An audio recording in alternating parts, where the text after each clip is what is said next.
Hello guys and welcome to Golden Assets. So in this video we will talk about the Master Collecting Program. So I was going to talk about it, but today I was watching a video with Foster Hill and NFT Pirates. Guys, they were talking about the Master Collecting Program. I couldn't have said it better myself. So I will just show you the video. The information is so good guys, but before we start, take something to drink, something to eat, and also don't forget to subscribe guys, you know what I mean. So, are you ready? Let's click it, guys. Let's begin. Nothing will get heated, but I'm curious to see your side of things. Are we gonna have to bring in a mediator here? We're gonna have Yeah, 2-minute windows with rebuttals? Yeah, seriously. Yeah. So, I want to start off with the Master Collector program, and I wanted to kind of talk a little like the system level of stuff. And so my kind of contention from the beginning was like, with the Master Collector program, we're going to have a lot of like whales and heavy collectors that are going to get rewarded. And so, the more sets that you have, the more, points that you'll get. And then it'll give you like, a higher percentage of landing a drop as an example, and all these other perks that like, Veve will kind of come out with in the near future. And my big thing is like, if I'm a new user, right, and I want to come into the app, I'm going to look at that and go like, screw this. Like I only have $100 to play with. I have such a low likelihood of landing this drop. And so what I think, the reason I think maybe it's taking more longer or a longer time than maybe the VV predicted to actually get this Master Collector program going is because like they need to appeal to like everyone. Like they need to almost take like a microcosm of society and be like, how can we like appease everyone here so that like everyone wins?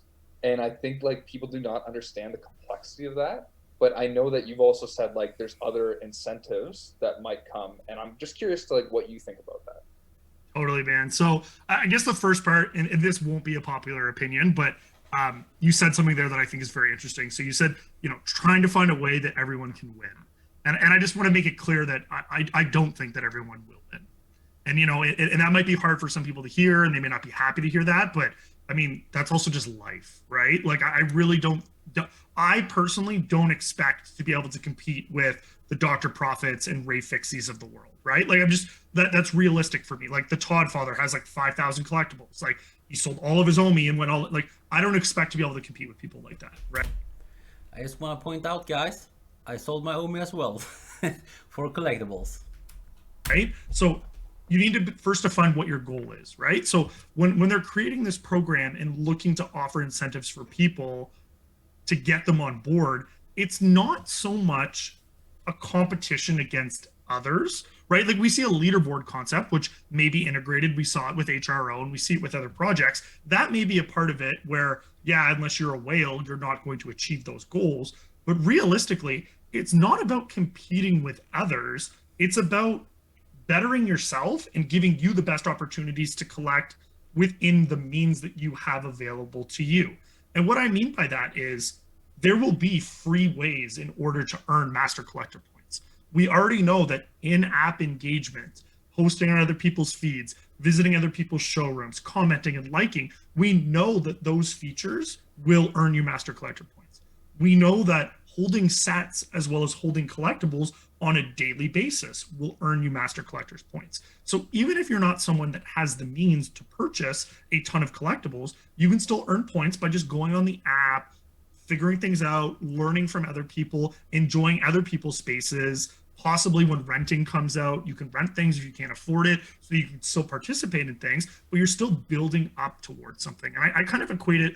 I don't know if you ever played a lot of mobile phone games. I played a ton of them, and I probably spent way more money than I would like to admit on it. But I play games like Clash of Clans, Clash Royale, and Golf Clash.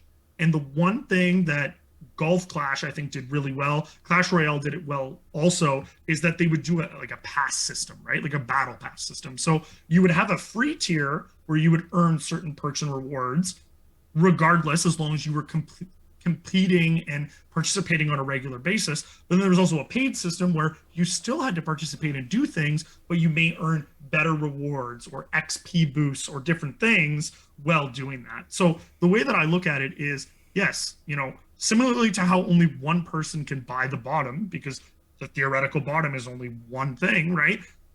You're not going to get to the top. Not everyone, there's going to be one person that's at the top, and it will not be me or you. Like that's just realistic. It probably won't be anyone that's watching this video right now, which is totally okay. But if you can look to achieve the top 6 ranks, let's say, and that gives you free access to MCP Pro, or hey, I really want to get up to a certain amount of points because it gives me access to, this feature or whatever the case may be. So I think when new people are coming in, it's more so going to be about, yes, you're not going to be able to compete at the highest level for things, but is there still something that you're able to do to enjoy the platform to keep you coming back? And that's realistically the thing that's missing on the platform right now, is that outside of doing drops, there is no reason to be on the platform. And so once you overcome that obstacle of giving people a reason to be on the platform, whether it be the new showroom that allows you to visit one another, whether it be, spending a certain amount of time on or interacting with a certain amount of people and getting MCP points, whether it be badges or other free things that you can earn, it's really just going to be about giving people a reason to enjoy their fandom. And realistically, and probably not another popular opinion, MCP is just really something extra to benefit users who are already collecting the fandoms that they enjoy. To me, the collecting aspect was always collect the stuff that you think is cool, hence the 12 Batmans behind me in physical form. And they should become more valuable over time just due to the popularity of those items and the scarcity relative to the amount of users that will be on the platform. If at some time they add additional utility to it, which a project like Bat Cowls is an example we've seen has done a great job of, then it's just going to make those items increasingly more valuable. But I don't think a program like this is going to detract or deter new users. It's just going to give them a goal in order to strive to. If I give you a video game and I've already completed all the achievements, are you as excited to play the video game? Probably not. So it's just, everyone's got to start somewhere. Some people will have more advantages than others because they've been around longer. But at the end of the day, we're all working towards the same goal, which is to do the best that we can within our means. Wow, what a beautiful synopsis there, Foster. I don't know if I have too much to argue with you on that, but I think one thing that... So yeah guys, here was the video. I just had to share it because I think the information is really, really good. And yeah, I couldn't have said it better myself. So I would really appreciate if you subscribe to my channel, Golden Assets. Hope you all have a real great day and see you all on the next one. Peace out. Bye. I'm watching you.